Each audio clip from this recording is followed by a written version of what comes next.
Senior సినీ నటుడు మాజీ MP Muralimohan Tirumala Shri Venkateswara స్వామి వారిని దర్శించుకుని ప్రత్యేక పూజలో పాల్గొన్నారు. ఆలయ మర్యాదలతో ఆయనకు టీటీడీ అధికారులు స్వాగతం పలికారు. స్వామివారి దర్శనం అనంతరం వేద పండితులు వేదాశీర్వచనం అందించగా టీటీడీ అధికారులు తీర్థ ప్రసాదాలు శ్రీవారి చిత్రపటాన్ని అందజేసి సత్కరించారు. దర్శనం అనంతరం మురళీమోహన్ శ్రీవారి ఆశీస్సులు పొందడం ఆనందంగా ఉందని తెలిపారు. అందరికీ నమస్కారం అండి. ఈ రోజున తిరుమల తిరుపతి దైవ దర్శనం కోసం ఇక్కడికి వచ్చాం. అఖిలాండ కోటి బ్రహ్మాండ నాయకుడు, ఆపదల ముక్కుడు వాడు శ్రీ వెంకటేశ్వర స్వామి గారిని దర్శించుకోవటం అంటే జీవితంలో మనం ఎప్పుడో చేసిన పుణ్యం మూలంగా ఇలా దర్శించుకోగలుగుతాం అనిపిస్తుంది నాకైతే. అనేక సందర్భాల్లో కలిసిన ఈరోజు జరిగిన దర్శనానికి ఓ ప్రత్యేకత ఉంది. ముఖ్యంగా భగవంతుడు దర్శించుకోవడమే కాకుండా మరి కమిటీ చైర్మన్ గారు నాయుడు గారు, బిఆర్ నాయుడు గారు, అలాగే జేఈఓ గారు, వారిద్దరి సమక్షంలో ఈరోజు దర్శనం జరిగింది. వారిద్దరి ఆశీస్సులతో కార్యక్రమం కూడా చాలా చక్కగా జరిగింది.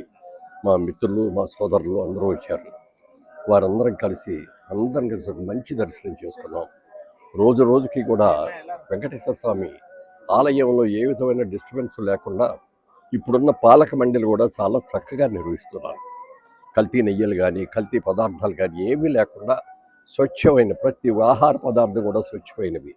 ఇదివరకు లో బడ్జెట్లో ఎవరు లో ఇస్తే వాళ్ళకి ఇచ్చేవారు. ఇప్పుడున్న చైర్మన్ గారు ఒకటే చెప్పారు, లో ఉన్నది కాదు, భక్తులకి ఇచ్చే ప్రసాదం ఇది, అన్నీ హయ్యెస్ట్ క్వాలిటీ, బెస్ట్ క్వాలిటీగా తీసుకురండి అని చెప్పి ఆయన అనటం, ఇవాళ అన్నదానంలో కానీ ఇది కానీ ప్రతిదీ కూడా ఏ విధమైన కల్తీ లేకుండా అద్భుతంగా చేస్తున్నారు. వారికి మనస్ఫూర్తిగా మా అందరి తరఫున కూడా కృతజ్ఞతలు తెలియజేస్తాను.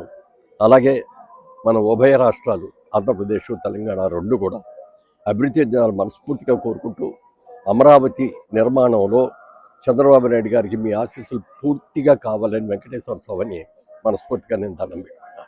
Thank you. అలాగే స్వామివారి కృప వల్ల, స్వామివారి దయ వల్ల పద్మశ్రీ అవార్డు రావటం కూడా ఆ స్వామి ఆశీస్సులే. పద్మశ్రీ అవార్డు తీసుకున్న తర్వాత వచ్చి దర్శనం చేసుకోవాలి అని అనుకున్నాను. ఈ రోజున వచ్చి ఆ దర్శనం చేసుకునే భాగ్యం కలిగింది. స్వామివారికి ఎప్పుడు కృతజ్ఞుడై